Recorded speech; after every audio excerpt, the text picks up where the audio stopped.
So, welcome everybody to your seventh, last, and final monthly snack session for practical science communication. We have been doing this since February as a series of small inputs and workshops for researchers who want to communicate their work clearly, confidently, and effectively, and who want to explore the world of science communication. And if you missed the previous sessions, then you can find them on the website of the EIZ Cottbus. My name is Birte. I work for Guidance, Skills, and Opportunities for Researchers, short GSO, in Berlin. We are an independent nonprofit supporting researchers at key career transitions, and that means we provide career guidance, leadership development, cross-sector networking, and funding for interdisciplinary and high-risk research for PhD level and postdoctoral researchers mostly. So we help research explore career options, build their career profile, and take the next step, be it in academia or beyond academia. And this is how you can find out more about our work. So today, for the last session, I want to look at 4 different career options in science communication to give you an idea what's out there beyond doing research. And the 4 options of 4 job profiles I want to look at are scientific publishing, illustration, writing, journalism, and outreach. So we're going to look at what does this actually mean? What does the work involve? How does it feel different maybe from academia? What kind of skills you have from academia can be useful, and how to get in those kind of jobs and create opportunities for yourself. So let's get started. On a general note, as a researcher, I would say your work already makes an impact, for instance, on the research community, but also on students and possibly even on a general public. And researchers also create impact for policy and for society in general. And with this come specific competencies that are useful also beyond academia, such as, for instance, in science communication. And if you want to learn more about what those skills actually mean in detail and how to express those skills, then I highly recommend checking the EU Competence Framework for Researchers, because they will have a detailed list on what does this actually mean and where's my level of expertise in a certain competence field. Now let's start with looking at scientific publishing as one career option in science communication. Scientific publishing as a career step is something that many researchers consider, but also often struggle to picture in concrete terms. Roles in scientific publishing might be called differently, for instance, editor, journal specialist, content strategist, or even licensing and acquisition manager. And in addition to that, as you can see on this example from Elsevier Publishing, those companies also offer a variety of different roles in technology, sales, data analysis, project manager, etc. So it's not just about scientific publishing per se. A typical workday might include in scientific publishing that you will continue to read and follow lots of scientific content and also attend scientific conferences and continue to communicate with researchers, mostly across fields. So if your research is already very interdisciplinary, then that's definitely a plus. But you will engage with the research community more from a strategy and community building perspective. For instance, by recruiting, networking with, supporting, and advising researchers. Now, why is this important? To understand what a typical workday in such a role in scientific publishing includes, it helps you to assess whether these jobs interest you and whether you can really see yourself working in such a role. So you can, for instance, read job ads and also speak with people in those roles about what a typical work day or week looks like to make it more tangible for you.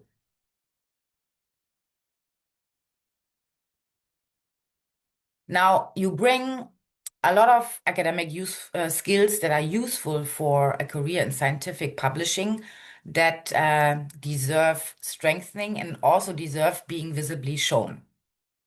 What you can do to position yourself for a possible future job in scientific publishing right now is, for instance, to learn and practice writing different sorts of texts, maybe take charge in coordinating publications within your team or with collaborators, offer to review texts, learn to understand the publication process, and last but not least, getting comfortable at conferences and talking to researchers of different career stages and across fields. Now, what might be different in scientific publishing than it is in academia? So, scientific publishing is mostly a for-profit business, and it may be characterized as a faster pace and working towards clear targets and deadlines than you may have, for instance, in basic research. And the focus is much more on outcomes, coordination, and efficient execution. To test if scientific publishing is something for you, I recommend trying the website Intersect Job Simulations, where you can do different exercises and also including one on journal editing. And I will come back to that website again because it's really a good exercise that you can use from home. Now, what about science illustration? This is the second career option I'd like to talk about. You have a few roles mentioned here. Roles might be called graphic designer or graphic recorder, or visual communicator. And science illustration may include, for instance, focusing on the design, but also working with animation and video, or even virtual reality, to name just a few. And to assess whether science illustration is something that interests you and something you see yourself in, again, speak to people. I'm going to repeat this several times today, about their workdays, how they got into these jobs, and what they like or maybe dislike about these jobs, their own jobs. So here you often work directly with clients. It may be, for instance, to offer your services or understand their projects and what they need, and then put this idea obviously in illustrations. So it's also good to have an affinity to technical tools, a certain understanding of aesthetics, and of course, visualization. And last but not least, a business mindset is often part of the job because a lot of these jobs are actually freelance or starting by freelance. So it helps to get some training, courses, opportunities in marketing, calculation, budgeting, and accounting as well. Again, you have a lot of skills already as a researcher that you can put into a career in science science illustration. So of course, first and foremost, you need to enjoy presenting and visualizing, and it really helps to understand or see the bigger picture, and at the same time being able to condense strong messages from it in very few words, for instance, or even in pictures. And if you want to position yourself for a job in science illustration or test the waters, what you can do right now is learn and practice presenting and visualization. So there are many courses often also offered at universities that you could try out. You could also offer illustrating publications, posters, or a grant application or a report or web contact within your team or with collaborators in order to build yourself a portfolio. And this is a field where you proactively need to show what you do. So don't be shy to show examples of your work, for instance, on your LinkedIn website, or even contact your university's press department. And what I said earlier also applies to science illustration. You need to be comfortable at conferences and talking to researchers, of course, because they might be potential clients for you. Also, here we see a few differences as to working in academia. So, jobs here are often freelance, or they might be part of a corporate design and branding in the for-profit sector. That also happens. So, you need to be comfortable to working with clients. Business mindset is a good foundation, and also being comfortable in showing and promoting your work actively, of course. And Intersect Job Simulations also has an exercise here. That's quite interesting, I think, because it happens, it's a job that science illustrators often do, and that is visualizing data for an annual report. So you can try that out as well. Among the career paths probably chosen by scientists who have decided not to pursue an academic career any further is science writing, along with a wide range of related professions, and that's perhaps the most familiar and sought after. So science writing can encompass both journalism and public information work. You have podcasters, social media content creators, or even radio and TV journalists. And one role that is critical across a wide range of industries is technical writing. So these people support organizations wherever complex information needs to be communicated clearly and effectively.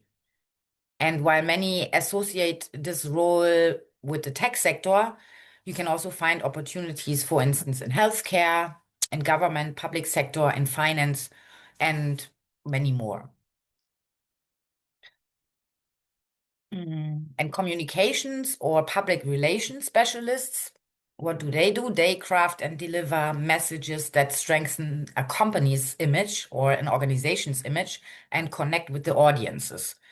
So they may manage both internal and external communication, handle media relations, and ensure that the message is consistent across all channels.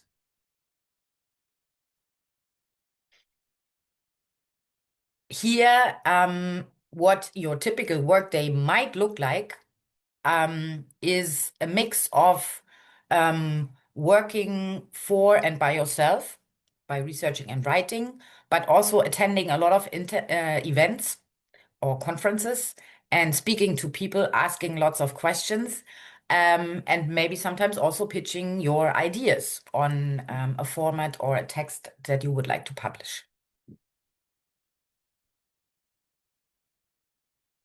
Now, from the academic skills that you already possess, for writing and journalism, especially interesting, I would say, is if you are interested in a broad variety of topics, but you don't want to be the expert yourself. Um, you need to be able or learn, that's also possible, to tell compelling stories and of course practice your writing and oral presentation skills. And if you enjoy asking questions and asking persistent questions, and if you feel networking is something that comes easy to you, then maybe writing and journalism is one area that you can look into. Also, here you can do some things right now already to position yourself better for these kind of jobs. Of course, writing exercise wherever you can, but also actively present at conferences or even offer to moderate an event maybe. You could offer and take charge of the content creation of your team, institute, or group, for instance. Reviewing texts also helps and increase your conference comfortableness.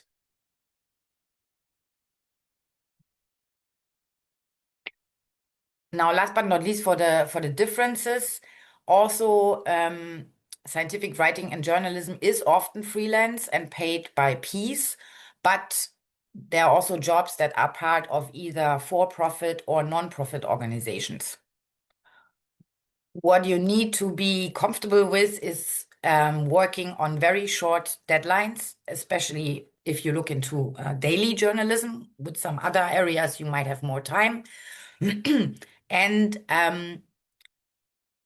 the idea is that, you're writing your text or presenting your content to sell, basically.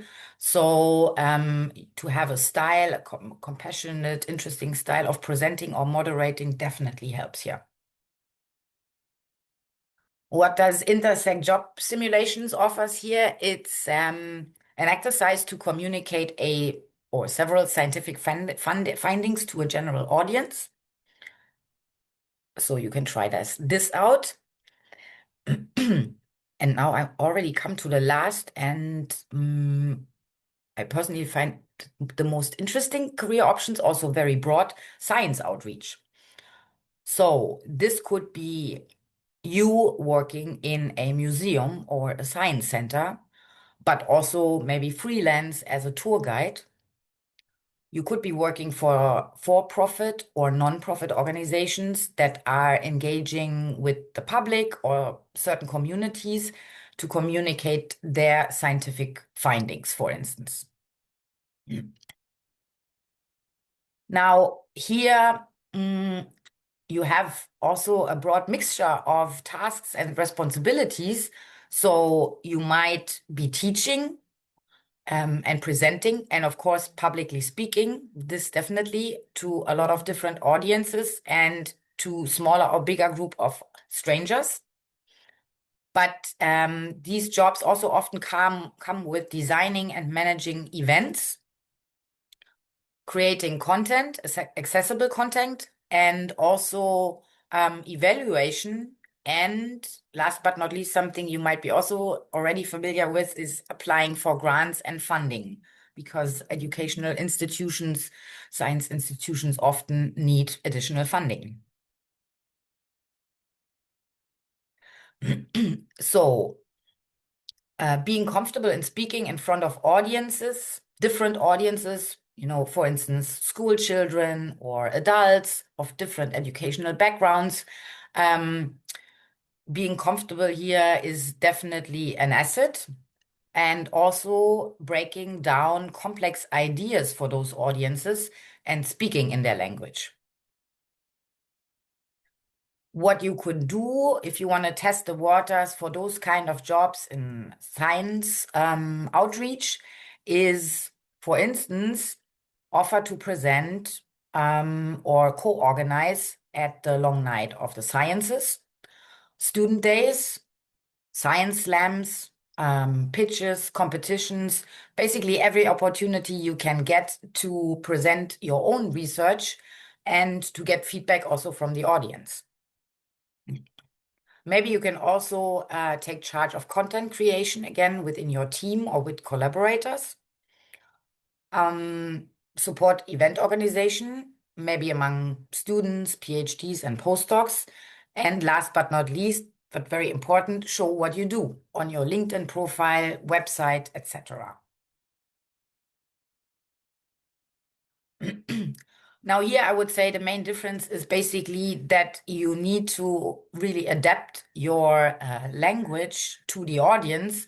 So it cannot be, of course, the same language that you would be using in your master's or PhD defense. So if you enjoy speaking in simpler language, then it is often a scientific context, and then maybe this is something for you to test out. And If you want to prepare yourself for real life event planning, then also Intersect Job Simulations has an exercise you can try out. Now, I know this was just a brief glimpse into a selection of 4 science communication job profiles. And if you want to learn more, these are 3 websites I highly recommend. The first one has a lot of presents a lot of people in science communication in German, but there are also articles in English, and the latter 2 research careers and the one from Oxford University is, of course, solely in English, so very accessible. Now, when I work with researchers in coaching, for instance, in career coaching, these are 2 questions that I often get. How can I build my experience and visibility if I want to move in a certain direction? And how do I know if this is really something for me? So the best advice I can give you is create and look out for opportunities for yourself now. Not when you're finished, not when you submitted your thesis, but now while you are studying or doing your PhD or your postdoc.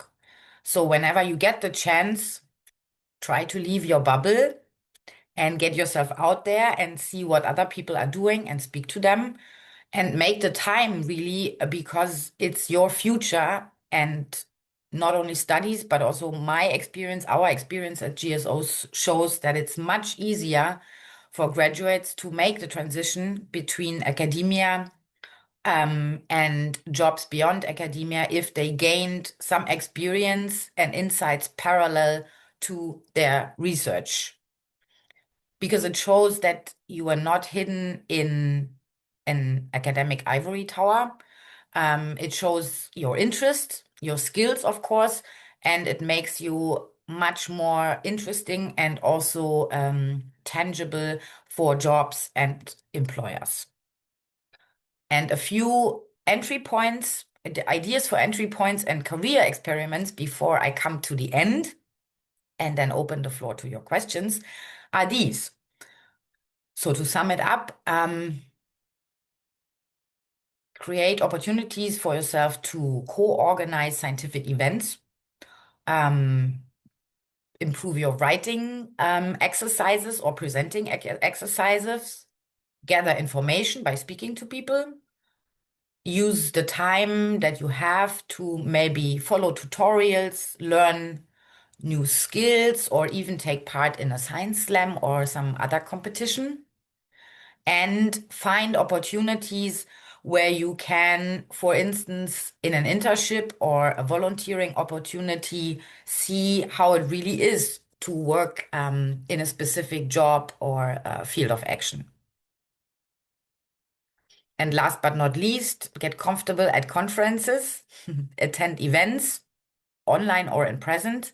And if you have the chance to get some teaching or tutoring experience, that's also a wonderful opportunity, not only to put on your CV, but to assess whether you want to develop in one or the other direction and to build your portfolio, basically.